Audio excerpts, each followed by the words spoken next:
Hello and welcome to Catalysis, a podcast series exploring the issues important to our members. You're with your host, Ellen Brodie, Sydney Catalyst Program Coordinator, and I'm delighted to be joined by Professors John Symes and Michael Boyer for our first ever and very special episode. As most of you are now aware, John has recently stepped down as Director of Sydney Catalyst, and Michael has been appointed as his successor. John has been Director of Sydney Catalyst since its inception and has been responsible for the overall leadership and direction of the program. John's commitment to the program, which extends from the high-level oversight of key governance groups to involvement in the day-to-day operations of the centre, is remarkable and has been a significant factor in the success of Sydney Catalyst to date. Michael is the Medical Director of the Chris O'Brien Lifehouse, a clinical professor at the Central Clinical School, University of Sydney, and is a medical oncologist with a clinical interest in the treatment of lung cancer, mesothelioma, and head and neck cancers. Michael was made a member of the Order of Australia for his work as an educator, a clinical trials researcher, and for his involvement in the development of integrated care facilities for people suffering cancer.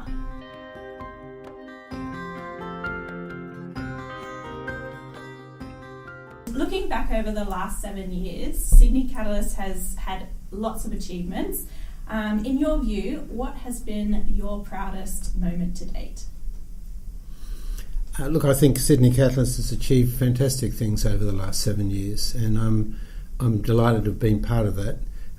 It's a group of outstanding researchers and clinicians and practitioners, health practitioners, working across 2 universities, across 8 institutes and 8 hospitals around the state. And it's collectively, the group was already doing great things, but having the group now brought together and achieving more things across all of those groups, particularly in the areas of translating the basic science into the clinic and seeing some of those findings improving practice and care. It's been really rewarding to be part of all of that. So we've seen the membership grow quite a lot since 2011. What do you think makes Sydney Catalyst members different from other cancer groups? Yes, a good question. I think, again, we're a very large group. We now have over 500 members, and those members are actively engaged in terms of working in their own programs, but working with others as well. There's a spirit of learning from each other, from coming to various meetings, our dinner series where people learn from what others are doing, our symposia and so forth. So I think when people have come together and learned from each other, that's been really rewarding. I think the other thing which has been fantastic to see are the range of translational program grants that have been supported through our members. And I think that's mainly credit to the people leading those programs, but I think also as a credit to Sydney Catalyst as a whole in supporting that work. So officially you are now no longer the Director of Sydney Catalyst. What are you going to miss most? I'm going to continue to be actively involved in Sydney Catalyst. So whilst I'm no longer be the Director of Sydney Catalyst, I'm going to be enthusiastic and passionate about still contributing to what Sydney Catalyst does. So in some ways, therefore, I won't be missing that aspect of things. And I'm very happy to leave things in good hands with both Michael but also all the other members of Council and the scientific advisory committees. So probably not missing a great deal, apart from perhaps having to do and probably not missing the day-to-day administrative side of things. So yes, I'm looking forward to the next chapter of Sydney Catalyst. So speaking of Michael, he's now officially the Director. What do you think Michael's greatest strength is as leader? I think this is a huge mistake.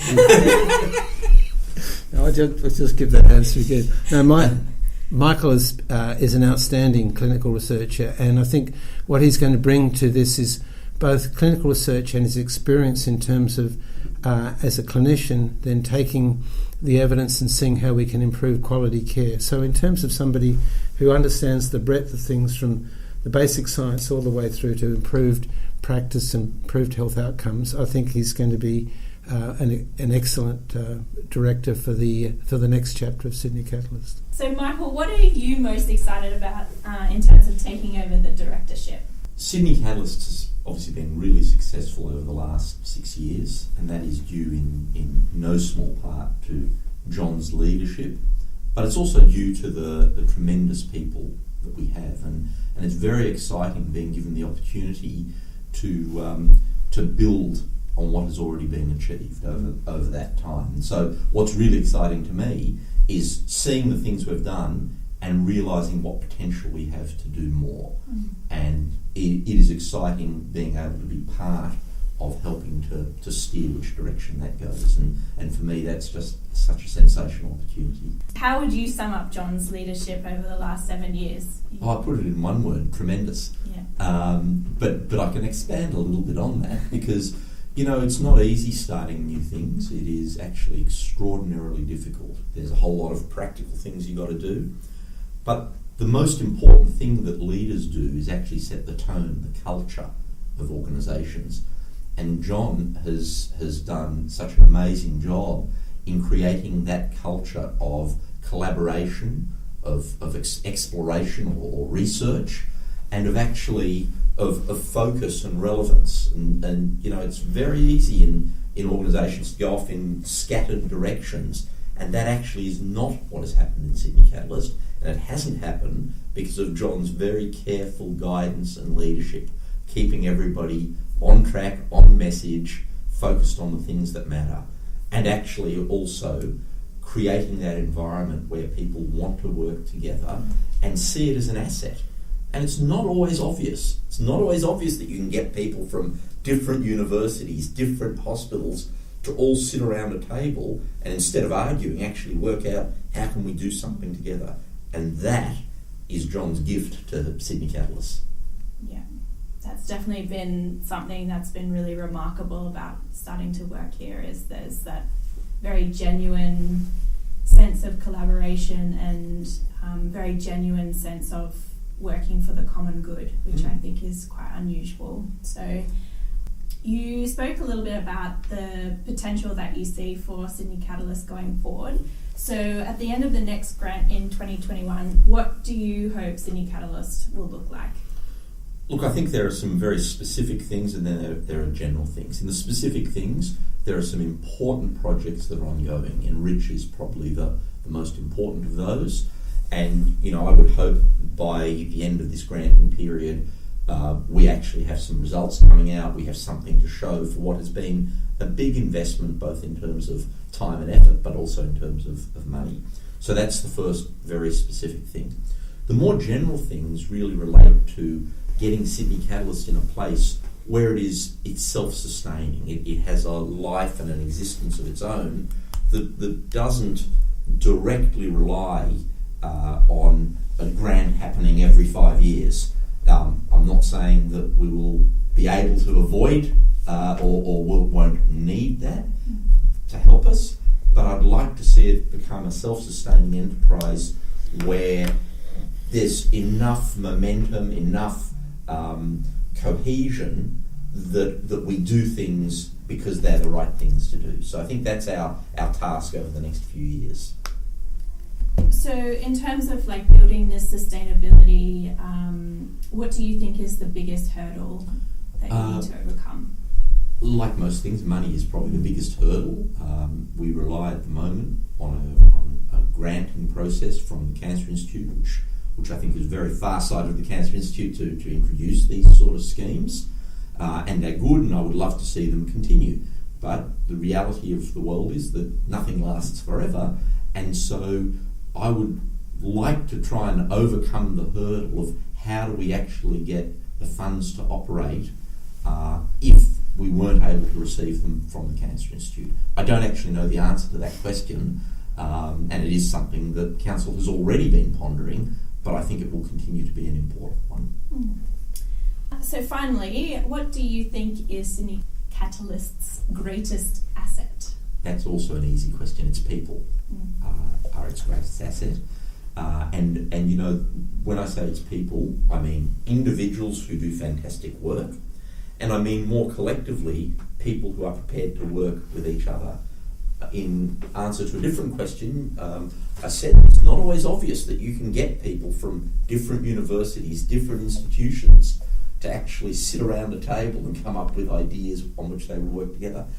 I think that makes us very different to other organisations because we have the people who are prepared to do that. They're prepared to do it for the greater good, and they're prepared to do it for science. You know, ultimately, Sydney Catalyst exists so that down the road, cancer outcomes are better for patients. And so what we need to continue to harness is all of the intellect, all of the goodwill, and all of the hard work of our people that actually feeds into that. And it is a few steps removed, so it's hard work now to make people realise that the things they do now, the way they behave now, actually makes a difference to patients 3 years, 5 years, 10 years from now. Can I add something extra? Sure. So the other take back all the things he said about Michael. I'd just like to retract my comments. Now he's boss.